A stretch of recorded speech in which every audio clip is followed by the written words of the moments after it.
는 산타 아나라는 큰 돌풍으로 인해서 산불이 나고 집들이 지금 타들어 가고 있습니다. 많은 사람들이 집을 잃고 또 대피해 있는 것을 보게 됩니다. 연합감리 교회도 두 개나 불에 탔고요. 그리고 많은 그 교인들이 지금 대피해 있다는 소식을 들었습니다. 위에서 함께 여러분 기도해 주시기를 바랍니다. 한국도 국정 공백과 더불어서 비행기 사고로 무겁게 누더기처럼 짓눌렸던 그 우울과 무거움이 여러분 아직까지도 있습니다. 오늘 말씀 앞에 홀가분하게 내려놓는 시간 되시기 바랍니다. 인생의 가장 가혹한 시간을 보내고 있는 분이 있다면 주님이 주시는 위로가 함께 하시기를 바랍니다. 여러분, 제가 좋아하는 화가가 그 렘브란트인데요. 네덜란드의 화가입니다. 제가 이 그림을, 렘브란트의 그림을 좋아하니까 네덜란드에 가셨던 분이 렘브란트 그 화보집을 저에게 선물해 준 적이 있습니다. 여러분, 렘브란트의 그림을 보면 삶의 곤고함과 비참함이 고스란히 드러나 있는 것을 보게 됩니다. 렘브란트는 실존의 근저에서 끊임없이 일어나는 고통을 숨기려 하지 않아요. 그래서 그의 그림은 어둡습니다. 하지만 그의 그림이 암담하지 않은 것은 캄캄한 어둠 속에 비치는 한 줄기 빛이 있기 때문입니다. 탕자의 기한이라는 이 그림을 보면 아버지의 모습에서 한쪽 손은 거칠고 한쪽 손은 부드러운 것을 볼 수가 있습니다. 아버지와 어머니의 속성, 부성과 모성을 가진 하나님 아버지의 모습을 그대로 그림의 투영에 비춰주고 있고요. 또 빛을 비추어서 표현하고 있는 것을 보게 됩니다. 어둠에서 빛으로 나온 사람이 아들입니다. 아버지를 영접한 그 돌아온 아들의 모습을 보게 됩니다. 예수 믿는 사람은요, 그 빛과 만난 사람입니다. 그 빛을 영접한 사람입니다. 여러분, 우리가 잘 아는 또 바울은요, 다메섹으로 가는 길에서 그 빛과 만나서 새 사람이 된 것을 보게 됩니다.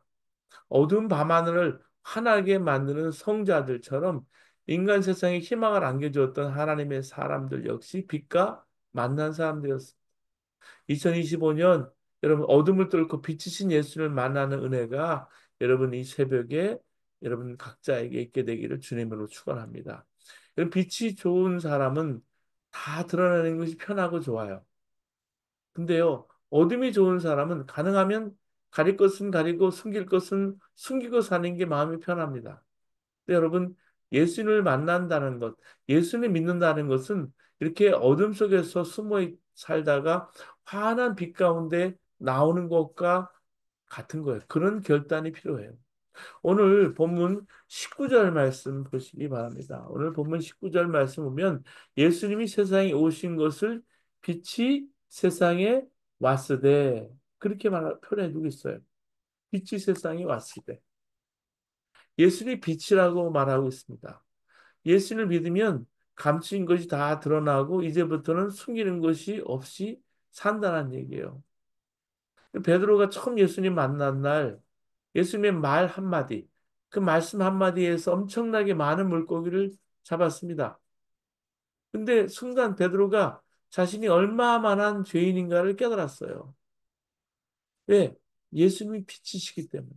그래서 예수님 앞에 나아가서 무릎을 꿇습니다. 나를 떠나소서 나는 죄인입니다. 빛 가운데 자신의 죄성이 다 드러났다는 얘기죠. 그래서 예수를 믿고 교회 생활하기를 꺼리는 일도 많은 것입니다. 한 여집사님의 남편이 교회에 나오셨다가 한 번 나고는 다시는 교회 나가지 안 나간다는 거예요. 이유를 알아봤더니 만난 사람마다 잘 오셨어요 하면서 인사를 해서 놀랐다는 겁니다. 나를 알고 있나 봐. 집사람이 교회 와서 내 얘기를 다 한 것인가? 이런 생각이 드는데 결정적인 일이 한 장로님께서 당신 부인이 그동안 얼마나 눈물로 기도했는지 아세요? 하고 인사를 한 거예요. 그때 이분이 아내가 교인들에게 자기에 대해서 모든 걸 말했다고 느끼고는 안 나오겠다는 거예요. 그분에게 교인들이 당신에 대해서 아무것도 알지 못한다고 그렇게 설명드렸는데도 교회에 나오기 싫어하는 것을 보게 됩니다. 예수님을 처음 믿을 때 누구나 겪는 어려움이 그런 거예요. 근데요, 예수님께서 우리에게 빛으로 오신 것은 우리를 부끄럽게 하려고 하신 것도 아니고요, 고통스럽게 하려 하신 것도 아닙니다. 우리를 사랑하시기 때문에 그런 거예요. 그래서 성경 전체 요절이 오늘 읽은 본문에 나오고 있습니다. 요한복음 3장 16절에요. 하나님이 세상을 이처럼 사랑하사 독생자를 주셨으니 이는 저를 믿는 자마다 멸망치 않고 영생을 얻게 하려 하십니다. 예수님이 이 세상에 오신 것은 사랑이라는 것입니다. 바로 독생자를 보내신 사랑입니다.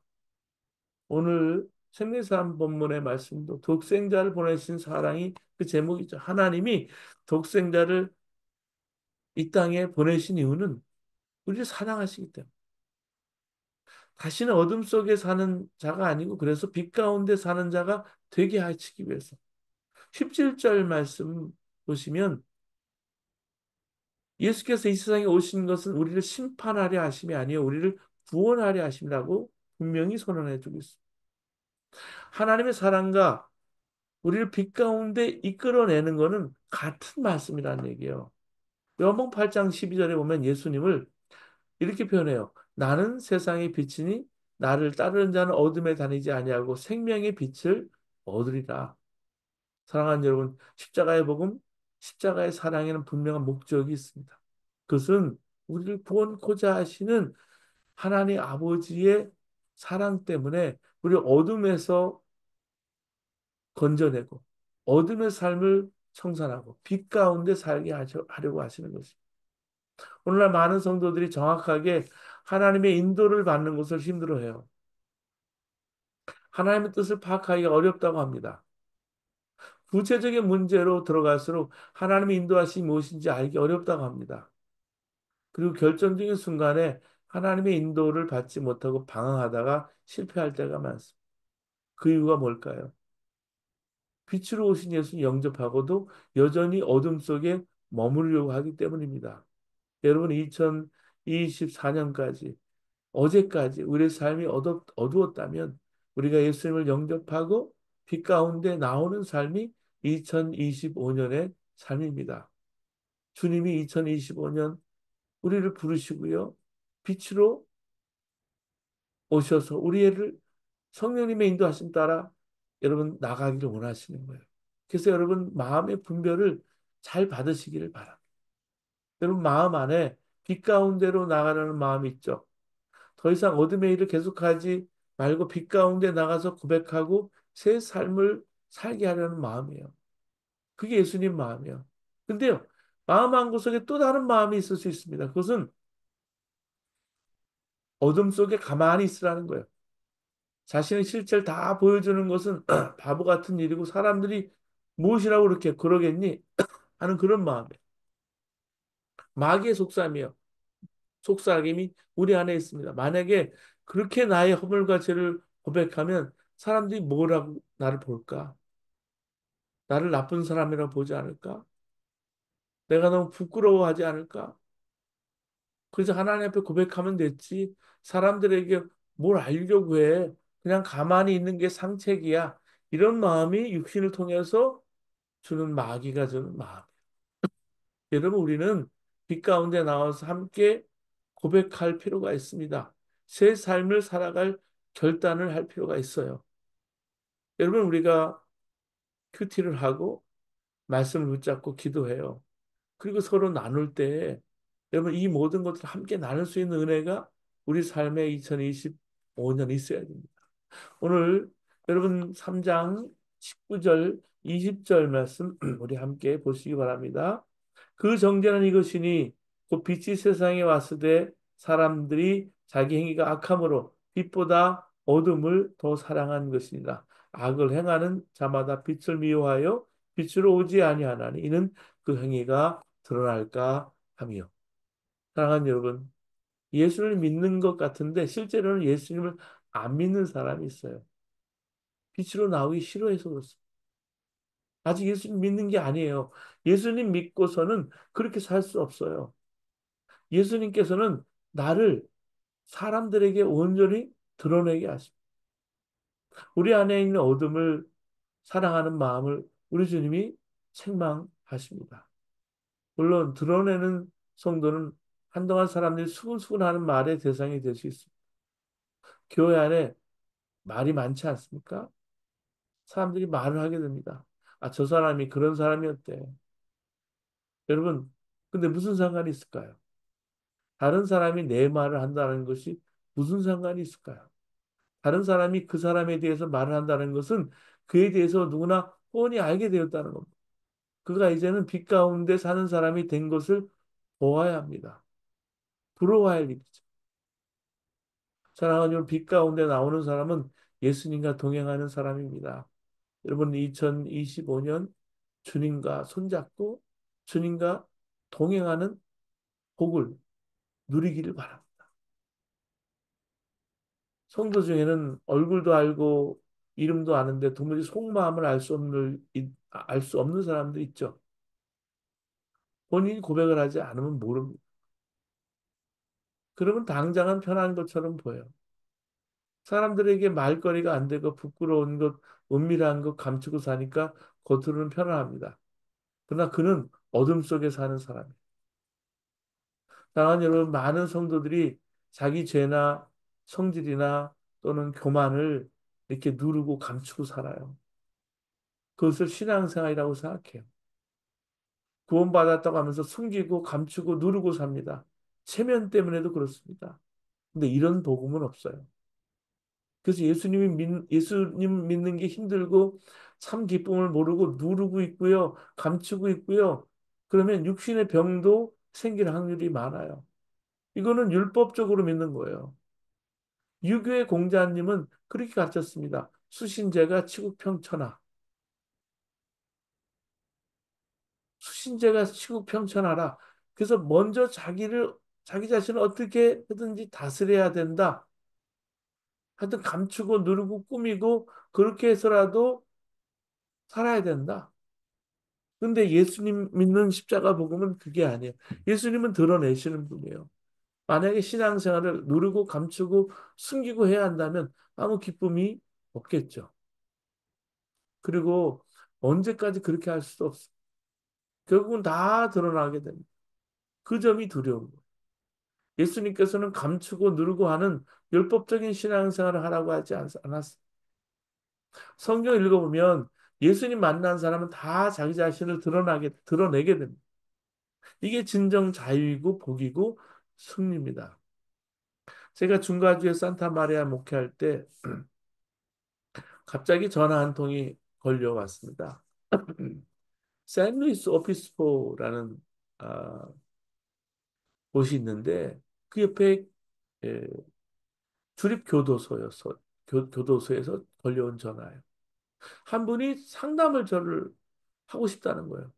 내가 교도소에 아는 사람이 없는데 근데 나중에 보니까 출입교도소에 제가 가서 만나보니까 제가 신방 중에 샌드위치 가게를 갔다가 신방 중에 우연히 만난 분인데 감옥에 혼자 있으니까 누구를 만날 수도 없는 거예요. 그 저를 만나 대화하고 싶고 자기 자신을 위해서 기도해 달라는 거예요.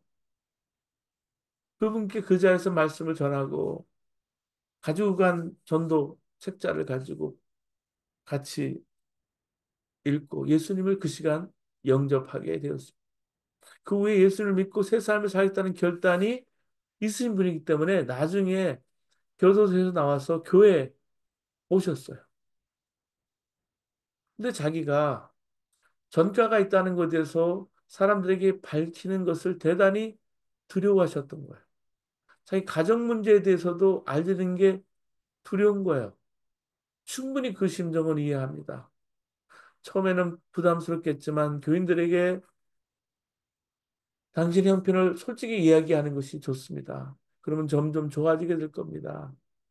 근데 그분은 용기를 내지 못했어요. 본인이 드러내지 않으니까 저도 사람들에게 그렇다고 소개를 할 수가 없죠. 근데 얼마 안 돼요. 교회를 떠나셨어요. 교인들과의 사귐이 깊어질수록 처음에 솔직히 자신에 대해서 말하지 못하는 것이 부담이 되었던 거예요. 저는 그렇게 교회를 떠나는 분들을 많이 봤어요. 예전에 자기 모습이 드러날까 봐, 예전에 비참했던 자기의 가정사나 자기의 여러 가지 어려운 것이 드러날까 봐 자리를 잡으면 교회를 떠나는 사람들을 저는 종종 봐왔어요. 사랑하는 여러분, 예수님을 믿었으면 계속해서 빛 가운데 나가요. 그때 진정한 새 삶을 살게 됩니다.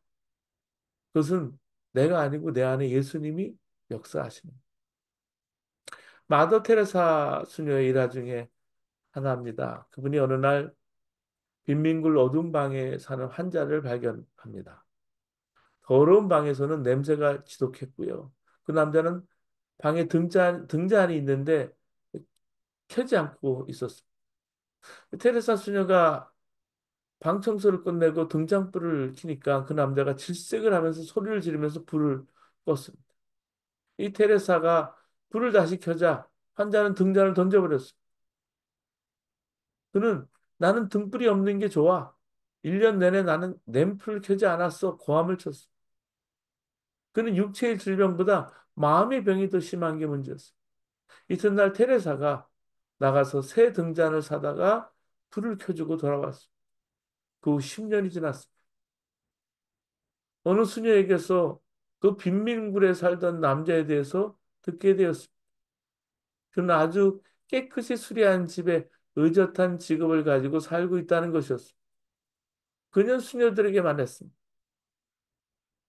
그 키 작은 수녀님께 전해주시오. 당신의 등불이 지금도 내 생활 속에 불타고 있다고 라고 말했다고 합니다. 사랑하는 여러분, 내 자신의 진정한 모습을 외면하려고 해서는 안 됩니다. 우리의 진정한 모습은요, 하나님 앞에 다 밝혀져요. 이것 때문에 깜짝 놀라게 될 거예요. 우리 자신도 모르는 진실이 드러나게 될 것이기 때문입니다. 신문에서 있었던 이야기인데요. 시어머니를 간병하는 며느리가 있었습니다. 근데 시어머니 소변을 받아서 병원 검사실 갖고 가다가 그만해야 미끄러져서 넘어지는 바람에 그 소변을 엎지르고 말았어. 시어머니의 병은 소변으로 치료를 조절하는 것이었습니다. 근데 며느리가 시어머니가 너무 어렵고 또 칠칠하지 못하게 미끄러져서 소변을 다 쏟았다고 야단을 맞을 것 같아서 선뜻 그렇게 말할 용기가 안 난 거예요. 그래서 고민하다가 자기 소변을 받아서 갖다 줬어. 얼마 후에 의사가 시어머니에게 오더니 기적이 일어났습니다. 말했어. 이 말을 들은 시어머니는 병이 나았다는 말로 알아듣고 좋아한 거예요. 근데 의사가 다음에 이렇게 말한 거예요. 임신하셨습니다. 이 시어머니는 기절을 했어요. 며느리의 거짓은 탄로가 나가 말았어요. 여러분, 사실은 다 드러나게 되어 있습니다. 근데 감췄다가 드러나는 게 훨씬 두렵습니다. 여러분, 예수님께서 우리 가운데 빛으로 오신 것은 처음에는 그 자체가 부담스럽죠. 근데 그 빛은 우리를 살리는 빛이고요. 우리 삶을 변화시키는 빛입니다. 여러분, 빛이 삶을 바꿉니다. 여러분, 예수님을 구주로 영접하셨으면 여러분 삶에는 엄청난 빛이 비친 거예요. 그리고 더 이상 숨고 가리고 감추고 하는 생활에서 빛으로 나오게 하신다는 사실을 알아야 합니다. 2025년 용기를 가지십시오. 처음에는 고통스럽고 당황스럽고 익숙하지 않지만 그 길을 살아가는 거예요. 삶이 진정으로 변화되기를, 빛 가운데 나오기를 여러분 자녀들과 여러분 가정의 심령들을 위해서 더 기도해 주시기 바랍니다. 저는 콜로라도 덴버에 살면서 미국에 처음 와서 콜로라도 덴버에 살았는데 자주 콜로라도 스프링스를 방문했습니다. 콜로라도 스프링스에는 큰 교회도 있고요. 수많은 선교 단체들이 있는데 큰 선교 단체들만 100여 개 모여 있는 본부들이 많은 데가 콜로라도 스프링스예요. 세계적인 중보기도 센터도 거기 있고요. 거기에 유명한 교회가 하나 있었습니다. 미국 콜로라도 스프링스의 그 유명한 뉴 라이프 처치의 테드 하가드 목사님이 그때 목회하고 있었는데 그분이 나중에 마약 복용자고 동성연애자라는 사실이 드러났다는 소식이 들려왔어요. 그때 교계가 엄청난 충격을 받았어요. 근데 하나님을 찬양했어요. 주의 십자가 앞에 드러나지 않을 것은 없습니다. 테드 하가드 목사님 모든 사역은 다 무너졌어요. 그리고 나서. 근데 그의 영혼은 복됨을 알았어요. 어떤 의미에서 그들은 여전히 복이 있는 사람입니다. 하나님 앞에 갔을 때 감춘 것이 드러나지 않고 지금 드러나는 것이 이 목사님에게는 회개할 기회를 얻은 것이기 때문입니다. 사랑하는 여러분, 하나님 앞에 가면 다 드러나요. 감추는 것 자체도 의미가 없습니다.